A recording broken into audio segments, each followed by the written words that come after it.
You're listening to Kerry Lutz's Financial Survival Network, where you get valuable information you just can't find anywhere else. To thrive in today's trying times, you need the Financial Survival Network, now more than ever. Go to financialsurvivalnetwork.com and get your free newsletter and gift. Financial Survival Network, now more than ever. Welcome. You are listening to watching the Financial Survival Network. I'm Kerry Lutz. Well, news out of DC has been nothing but exceptional. Inflation is over. Happy days are here again. Everybody should be rejoicing. Well, let's see what our expert has to say about that matter. Drew Pelton, noted financial expert, is with us now. Drew, so is it too early to be taking out the champagne, or is this really cause for celebration? Oh, of course, it's celebration time, and I mean, Joe Biden told us it's celebration time, and at 0% inflation, it's definitely time to celebrate. Not, as the young kids say. Yeah, so unfortunately. I was ready to have a party. During the era of Jerry Ford, the best he could do was come up with a button that said WIN, which stood for whip inflation now. And maybe we should resurrect that button for the current admin, and it should say WIN again, but whipped inflation now, huh? Yeah, I hear you. Maybe there's another thing. Maybe there needs to be some math classes required by the administration. They have their own methodology of crunching numbers. So I'm not sure I understood that whole 0% inflation. Other than the best I can think is that we went from 9.1%. From what we'll say the June or those are the June numbers, and then 8.5%, I believe, in July, which I guess they call that drop zero. It's amazing to me. So. Oh man, you're starting to sound pretty cynical here, Drew. I'm like really worried about you. But I know I might need some counseling. Yeah, some inflation, coping counseling. But let's get real here. Prices are still going up. The issue remains. Maybe we're seeing a little lull in inflation with commodity prices taking a dip. But in all likelihood, that's going to be short-lived, isn't it? I believe so. I was thinking about my own personal energy bill, which is, maybe a lot of people use energy or have energy in their area, but that's our gas company, and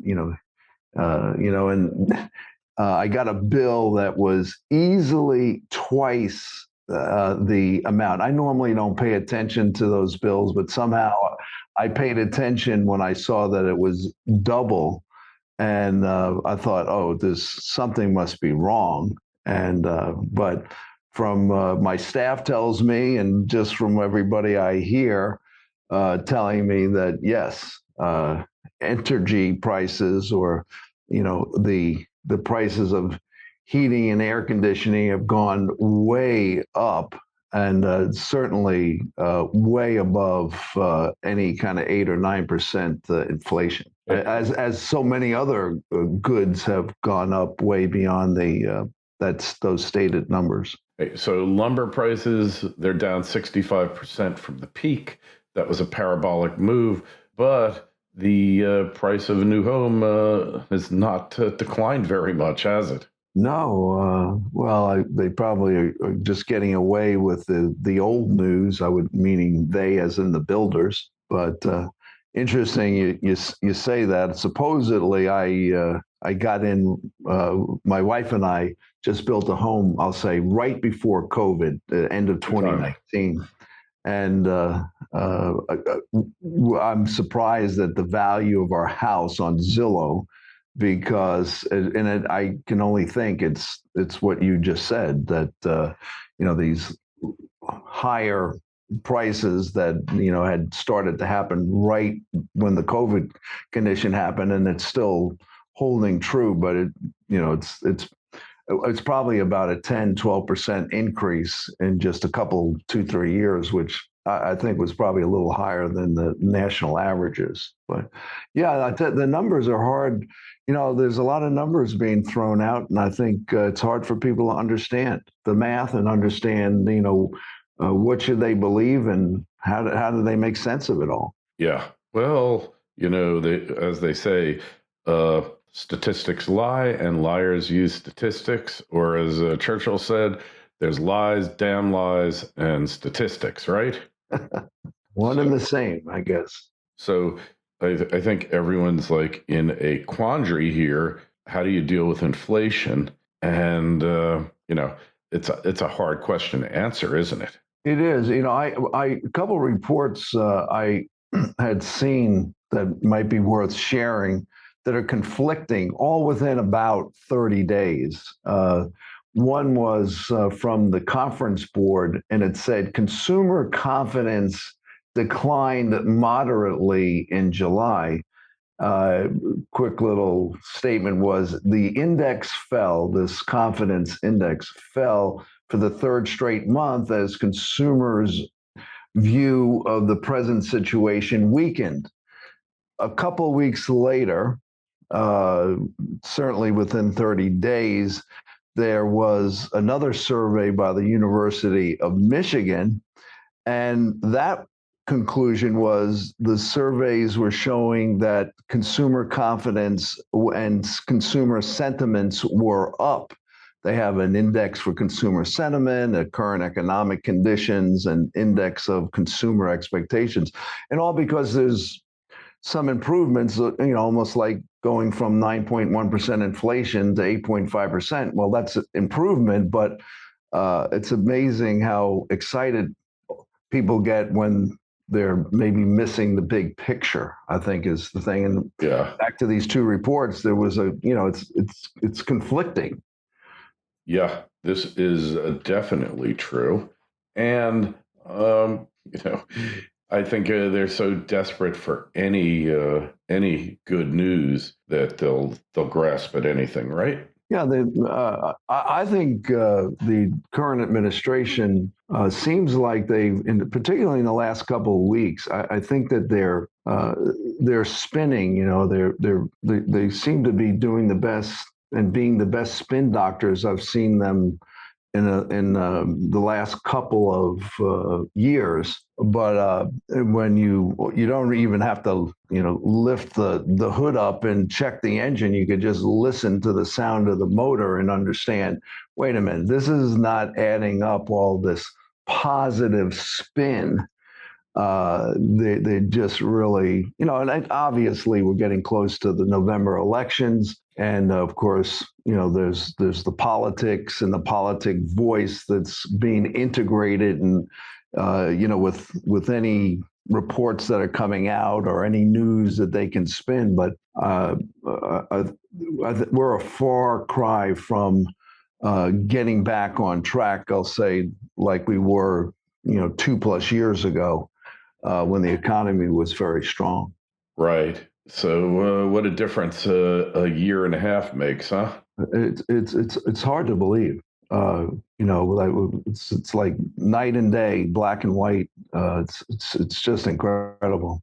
So I think you start looking. Well, what are all the fixes? Well, I used to not think that politics had as much to do with things as they do today, is what I see today. But the power of political moves and who's in office and the spinning of things, as I was just saying, that the odds, the two media sides, I'll say, left and right, what you hear, everybody's at such extremes. I think it's hard for many people to discern. Yeah, it certainly is. There's a lot of disinformation going. a lot of fake news, if you will, and it's got to put you in a quandary as far as how you handle your finances, what you're going to do in the future, your retirement. There's a lot of stuff riding on this. Don't just survive, thrive. The Financial Survival Network. Goldterra Resource Corp is a gold exploration company that has assembled a highly prospective district-scale land position on the doorstep of the city of Yellowknife in Canada's Northwest Territories. Goldterra is currently focused on expanding and delineating gold resources at the company's Yellowknife City Gold Project with a goal of discovering over 5 million ounces. With ready access to infrastructure and multiple high-grade gold discoveries, Goldterra is on track to re-establishing Yellowknife as one of the premier gold mining districts in Canada. Goldterra trades as YGT in Toronto and YGTFF on the OTC. For more information, go to goldterracorp.com. That's goldterracorp.com. This is the Financial Survival Network. The information you need to thrive now more than ever. Absolutely. And, there's a little bit of it's so new within the last year or so, within the last 2 years that maybe people are not feeling the pain. They see the pain, but I'm not sure they're feeling it that much now. And as fast as I say that, certainly everybody's feeling the pain at the gas pump. But with respect to people's retirement accounts, particularly as I see, many people have done a great job of saving their monies, and they have a good nest egg. Even with volatility in the stock market, some declines, purchasing power being eroded with inflation, many retirees or those planning for retirement, haven't felt any serious pain right now. But you project some of these numbers out, inflation at high levels and lack of returns, and all of this starts to add up for people having not as much as they need to go the distance in retirement. We're living longer, and most people are going to spend a third of their life in retirement. How are you going to make your money last? And all these factors, this high inflation and et cetera. This is serious. This will have a serious effect in the long run. It certainly will. So what are you supposed to do here? Well, I'll tell you from our perspective, and my firm locally, and we're part of a large network around the country. We emphasize investing for dividends, where you are invested in yields, high yields, dividends, and interest that can at least outpace what has been the average of inflation, generally speaking, about 3 to 4%, but also in a way, in an 8-9% inflation environment, to at least dip into that or make sure that you're at least keeping up somewhat. But investing for stability, investing for yields, dividends, and interest helps ease the pain and can help a retiree go the distance in retirement. Right. So you got to be a yield whore, huh? In other words? We live by it. We call it investing for income. Investing for, what is income in investments? It's yields. What are yields? They're dividends and interest. Dividends from stock, whether it's common stock or preferred stock, or interest that comes from bond and bond-like types of instruments. But yeah, you really have to be yield-focused, income-focused, to preserve your assets and get the income you need. What do you need in retirement? You need income. And how do you make sure you're going to have adequate income to pay your bills and not dip into principal? That's a key thing. Yeah. Hey, what do you see on the housing front arena? We already talked about the fact that prices aren't going down. Obviously, the market is far weaker than it was, at least in many areas of the country, perhaps not so much in Texas, Florida, and low tax states. Uh, is this going to continue on this kind of bifurcation of the market between places where people want to get out of and places where they want to be? Yeah, I think the real estate market is in flux. Seems like it was just a few months ago.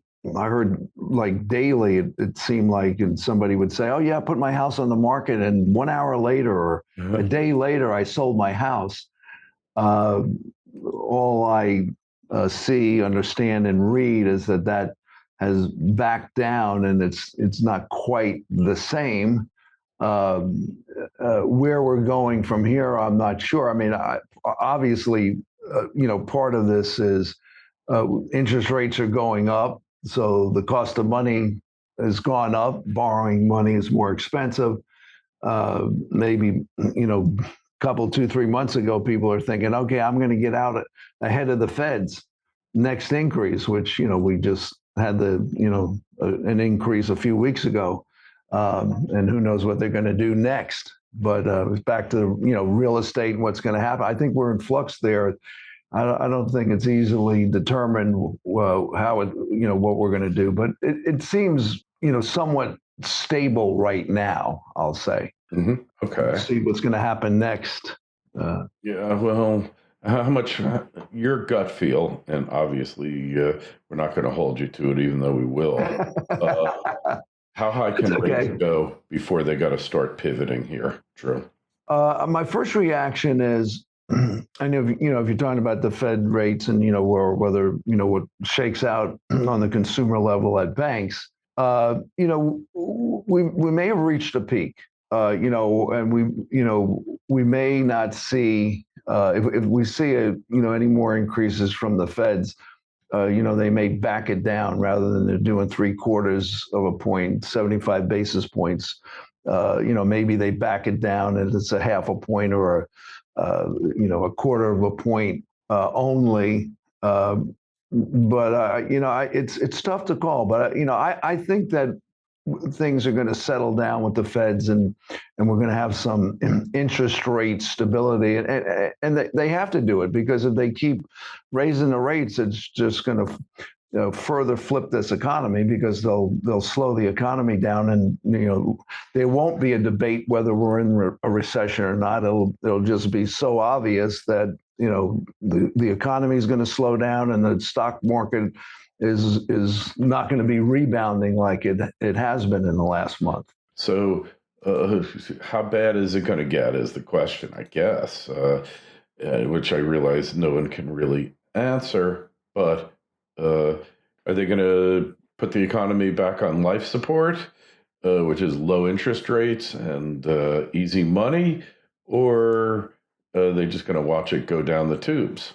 No, I think if the Fed's going to be smart, like never before, meaning this year, I think they're going to be smart now, particularly relative to the upcoming elections, midterm elections in November. I don't believe that this administration, the Feds, want to do anything to rock the boat. I think that there might be more sensibility with them than we realize. I know that our investment group actually is forecasting a rather, say, easy landing by year end, and where we shouldn't see too much volatility in the stock market. Things could, will settle down. Now, I hear the other sides of the stock market also with respect to, serious declines further. And there's a lot of factors, but, I guess back to the, what's going to happen with the Feds. I think they're going to act fairly reasonable, again, primarily because of the elections. And, they don't want to kill us, even though I think they want to kill us, and that's a personal note. Yeah. But, well, for a bunch of guys who don't want to kill us, they're doing a pretty good job of it, aren't they? Oh, it's all the facts are there. Where, I mean, we're dealing with 40-year. We haven't seen these kind of results with inflation or this kind of inflation for 40 years. I mean, that in and of itself should make somebody stop and think.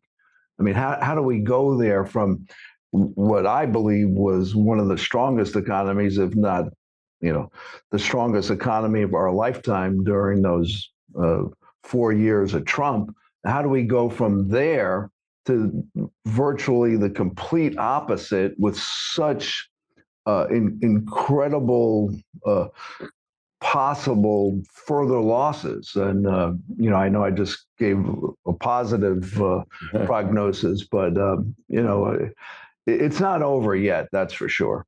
It ain't over till the fat lady is sung, and I've not heard her voice ringing in my ear yet, but it certainly makes one wonder, doesn't it? It does. I think, as I said earlier in the show, the dichotomy between these two surveys, one, the University of Michigan giving a, more of a thumbs up, and the conference board giving a thumbs down, just based upon, 3 straight months of consumer confidence being down. It's like, there's so much conflicting news that for the average American, it's got to be very difficult to figure out. Ain't that the truth? Ain't that the truth? So I guess we're going to wait and see what happens. And then in another 6 weeks or so, we'll have you on, and we'll give you a report card. How's that sound, Drew? That sounds good. I'll and if I have to take it on the chin, I'll be okay. We don't expect perfection. We just expect, the ability to look forward to potential future events and react to those events prior to them becoming reality. If that means telling the future a little bit, well, we don't expect that. But the strategy, you have to plan for something. And because if you plan for nothing, then you don't have a plan at all. Exactly. 80, I think that a particular study was done that said that 84% of Americans do not have a formal retirement plan. And I think that reflects generally with people's financial planning. Most people don't get as organized and planned as they need to for best results. Great. Agreed. So, hey, take a look at Drew's site, Drew, D-R-E-W, Pelton, Pelton.com. There's a link to it in the show notes on this interview on financialsurvivalnetwork.com. While you're there, sign up for the newsletter and tell me, what is your strategy? Do you have a plan to deal with inflation, to protect your savings, your retirement, and everything you've worked so hard for? I'd like to hear about it. Shoot me an email to kl@kerrylutz.com. Drew, a pleasure. Thanks so much for stopping by. Thank you, Kerry. Thanks for listening to Kerry Lutz's Financial Survival Network, your solution to today's trying times. For the latest, go to financialsurvivalnetwork.com. Financial Survival Network, now more than ever.